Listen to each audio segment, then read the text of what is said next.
नागोठणे येथील मुंबई गोवा महामार्गालगत असलेल्या शासकीय प्राथमिक आरोग्य केंद्राची इमारत अत्यंत जीर्ण झाली असून तिच्या पुनर्बांधकामासाठी हे केंद्र तात्पुरत्या स्वरूपात स्थलांतरित करण्याच्या हालचाली प्रशासनाकडून सुरू झाल्या आहेत। महामार्गापासून आत असलेल्या वांगणी येथे सुप्रीम कंपनीनं बांधलेल्या दवाखान्याच्या इमारतीमध्ये हे आरोग्य केंद्र हलवण्याचा प्रशासनाचा प्रयत्न असून या निर्णयामुळे नागोठणे विभागातील रुग्णांचे मोठे हाल होण्याची शक्यता असल्याने स्थानिक नागरिकांमधून याला तीव्र विरोध केला जात आहे।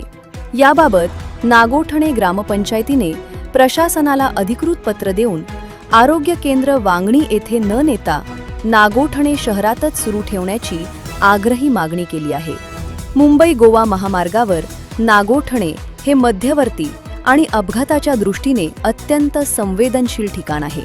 महामार्गावर वारंवार होणाऱ्या भीषण अपघातातील जखमींवर तातडीने उपचार करण्यासाठी हे प्राथमिक आरोग्य केंद्र आजवर देवदूत ठरले आहे। मात्र नव्या इमारतीचे बांधकाम पूर्ण होण्यासाठी मोठा कालावधी लागण्याची शक्यता आहे। अशा स्थितीत हा दवाखाना महामार्गापासून आत असलेल्या वांगणी येथील सुप्रीम कंपनीच्या इमारतीत हलवल्यास अपघातग्रस्तांना तात्काळ वैद्यकीय मदत मिळण्यात प्रचंड अडचणी येतील। ऐन गोल्डन अवरमध्ये वेळेवर उपचार न मिळाल्यास रुग्णांच्या जीवाला धोका निर्माण होऊ शकतो अशी भीती व्यक्त होत आहे। तसेच नागोठणे परिसरातील शेकडो गरीब व गरजू रुग्णांनाही उपचारासाठी वांगणी गाठणे आर्थिक व शारीरिकदृष्ट्या त्रासाचे ठरणार आहे। या गंभीर समस्येची दखल घेत नागोठणे ग्रामपंचायतीने प्रशासनाला दिलेल्या पत्रात म्हटले आहे की दवाखान्याची नवीन इमारत बांधण्यास आमचा अजिबात विरोध नाही, मात्र तोपर्यंत आरोग्य केंद्राचे कामकाज शहराबाहेर नेऊ नये।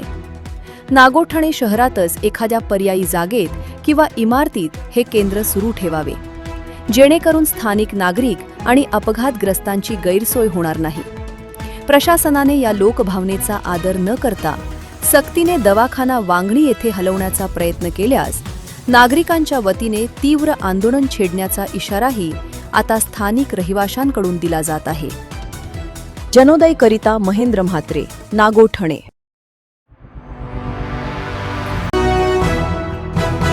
जनो